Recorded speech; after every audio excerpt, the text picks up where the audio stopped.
Because where will the resistance come from? Come from the owners of these nursing homes? Yes, Because they'd have to employ more staff, would they not? yes, they would have to employ more staff, or they would have to employ different staff. One of the things that happens in a thriving economy, strangely enough, you would think they would, in a thriving economy, employ more nurses and nurse aides, when in fact in a thriving economy, they employ more housekeepers and laundry folks. And in part that's because people in a thriving economy who work in those nurse aide positions can get other employment at higher rates of compensation. So there's pushback from the industry because there are two kinds of providers. There are for-profit and nonprofit. And they both have to make a profit or they have to break even. For the for-profit entities, they actually have shareholders that they have to make sure get some kind of return on their investment. And so those owners of facilities, whether they're for-profit or nonprofit, are always pushing back against regulation that requires them to have adequate staff. You remember I told you that 178 out of 342 facilities were cited with actual harm or mistreatment of an adult? In large part that comes because there is not adequate care staff to help people. And so there's a direct correlation between how many care staff you have and how well the people are cared for and how well they stay in long-term care, whether that's in a facility or whether that's at home. The other thing I thought was really interesting when we started working on this issue is in the state of Utah, they did a study on this. And they made sure people got adequate amount of care. And you know how much they saved on every single person in healthcare costs in a year's time? What would you guess? 50%? They didn't give us a percentage. What they told us was $1,300 per individual, which in our state would translate to $30 million, which would more than cover the cost of those additional nursing staff. So isn't that interesting? Because everybody always talks about it would cost more, we can't afford it, when the reality is if we do what needs to be done, it indeed costs less. There are cost savings that are clearly attributable to that. So those are two of the things we do. And the third thing that we do is we create education and information for people who are consumers of long-term care or their families that are researching long-term care. And there are lots of different kinds of people who need long-term care. And there are a lot of different issues in long-term care. If you're buying nursing home care, or you're buying care in assisted living, or you're buying care from a home health agency or a home care agency, which is not, home care agency is not health care, but it's the kind of assistance that you need, like transportation or help with shopping or house cleaning or food preparation or things like that. And those agencies aren't regulated in our state right now, the home care agencies. So that's also an issue that we are interested in and working on, because how do we know who's being employed in those agencies and whether or not they're going to take advantage of someone that they're taking care of? So we want to see health and safety standards that adequately protect and make sure that there are background checks on people who are working in agencies that are taking care of frail older adults. But I was talking to you about lots of different kinds of people, and so we create training and education as it relates to the different issues that people are facing in long-term care. One of our brand new resources is called Positive Approaches for a Loved One with Dementia, because Kansas right now is 47th worst out of 50 states in how many antipsychotic drugs that we give to chemically sedate older adults with dementia that live in nursing facilities. Isn't that amazing that Kansas is 47th worst in the United States? No, it's not amazing. Okay, well, it was a surprise to me because we don't usually come out quite that bad on health and safety standards, but this is one that has a huge impact on older adults because antipsychotic drugs are never approved as a safe medication for older adults. Now, that doesn't mean that they're never prescribed, and that doesn't mean that there aren't doctors who decide that the positive impact outweighs the fears about increased mortality and serious health problems that can go along with the use of them. But it's serious enough that the FDA has issued what they call a black box warning on the use of antipsychotic drugs with older adults. Some of you are old enough to remember that when you used to walk into a nursing home, you'd see people tied into wheelchairs or tied into their beds. Well, that's not legal anymore since the passage of the Nursing Home Reform Law in 1987.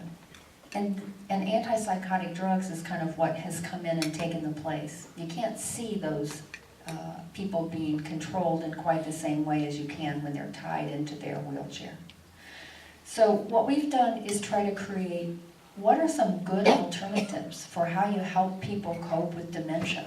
And it is intended for people who are taking care of older adults who have dementia, whether that's at home or whether that's in a facility.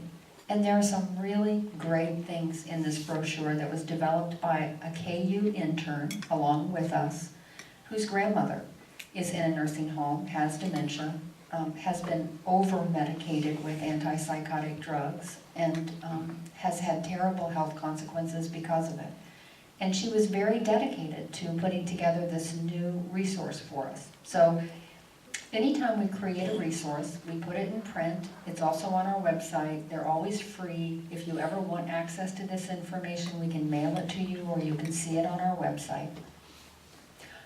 So that's one of the resources we do. Another one I want to be sure that you know about. You know, I said to you, if you buy long-term care, you're entering into a contract. We have 3 volunteer attorneys. You might know Molly Wood and Margaret Farley, 2 local Lawrence attorneys. They were 2 of the attorneys that created the information for this booklet. And there's a section on at-home care, a section on assisted living type care, and a section on nursing facility care. And it talks about what are the consumer, contract, and civil issues in the purchase of long-term care. And what are your rights as a consumer, and what recourse do you have if your rights are not respected? So it's a really good resource, and it's available in print and also on our website. And if you're taking care of somebody at home or in a facility, this is a resource that I did when I was taking care of my mom at home, and I really like it because it talks about why care ought to be person-centered instead of more depersonalized and institutional. It talks about what it means to have person-centered care. But one of the things I really like about this is my mom was not very able to do a lot of things the last couple of years of her life. But one of the things she was really dedicated to was keeping up her strength and doing as many physical things as she possibly could. So half of this book is dedicated to things that people in bed or in a chair or in a wheelchair are able to do to maintain their strength and mobility. And so it's a great resource. If there are people that you're working with that are trying to maintain or improve their functionality, it's a really great resource for that. And then one of the things we do 5 times a year is we create a newsletter that has information in it. We get questions repeatedly from people about similar topics. And so we have experts respond to those questions, and then we print their response, the question and the response, in our newsletter. And it goes out to about 2,500 people, including all of our state legislators. And the other thing that we include in it, that PD started years ago, was a listing of all assisted living facilities and all nursing facilities and how they are doing on their most recent inspection survey by the state, and which ones are having problems appear in here. And then once a year, we do a ranking of facilities, the good performers and the poor performers in each of those categories all across the state, so that you can have a sense of how things are going in the state and also who's doing a good job in your part of the state.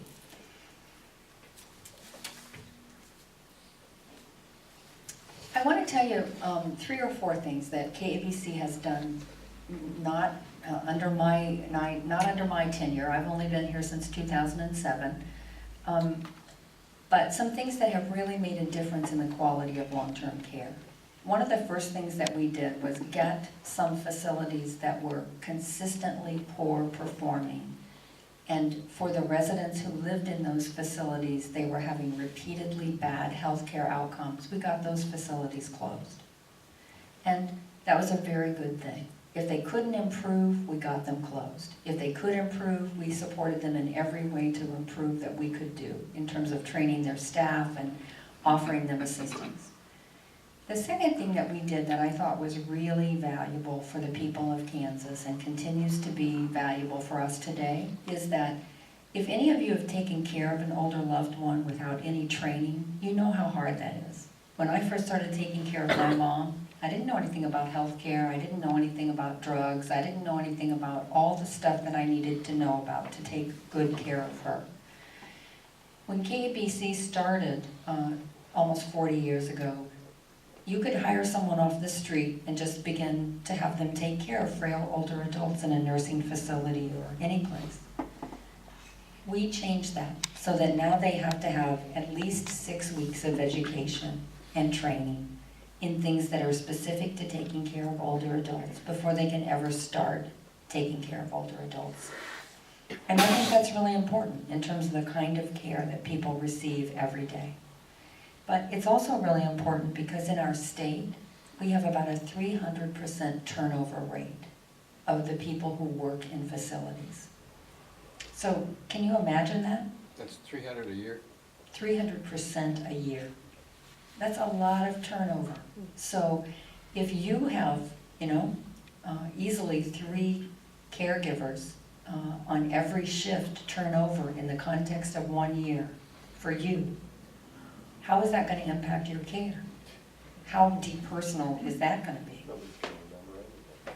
So we really have to work on making sure people have the support, not only in terms of information and education and training, but also in terms of coworkers, so that they don't just keep burning out at that rate and we keep having that kind of turnover. Because that has a really negative impact on quality care and on quality healthcare outcomes. And the third thing that we did that sometimes I'm hesitant to say because nobody likes lawsuits, right?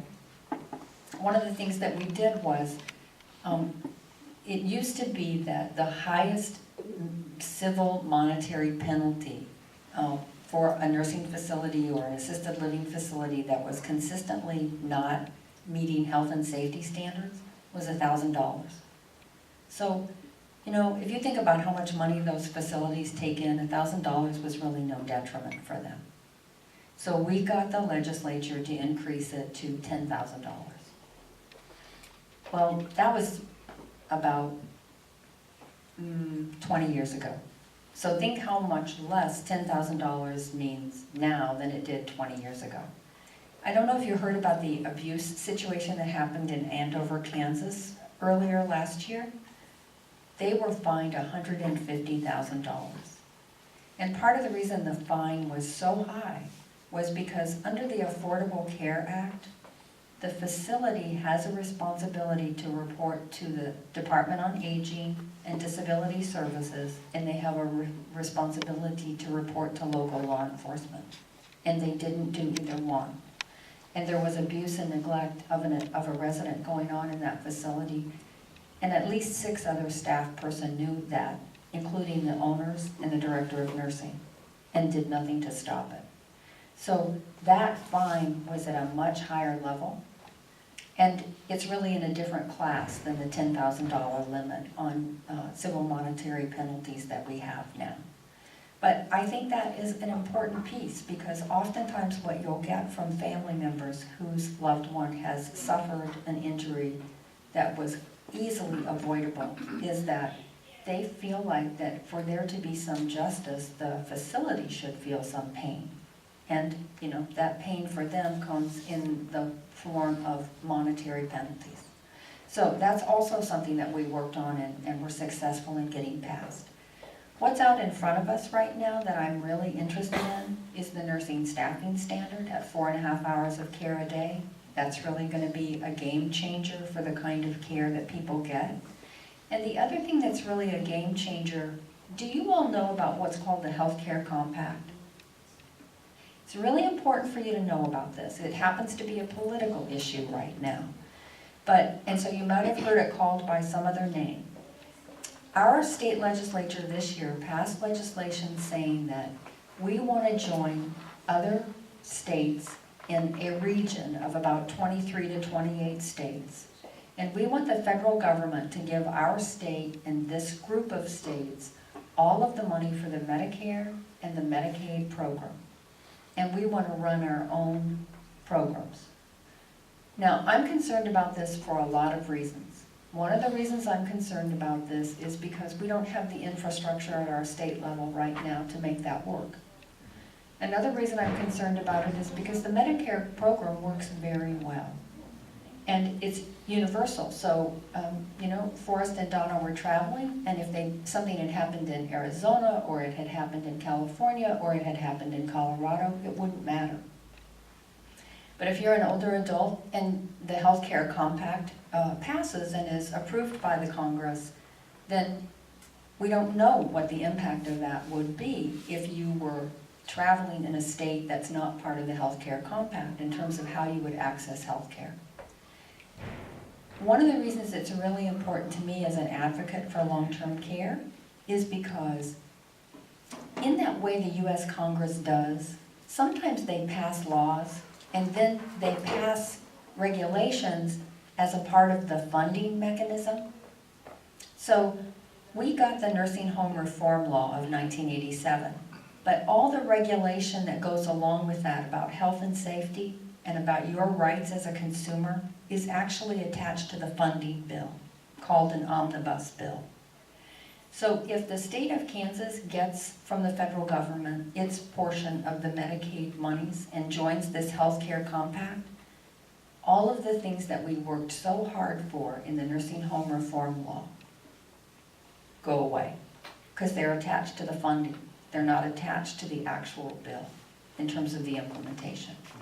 So if you don't know about what's called the Healthcare Compact or the multi-regional Healthcare Compact, if you haven't heard anything about that, I really would encourage you to look at that because it has huge implications for Medicare and for long-term care.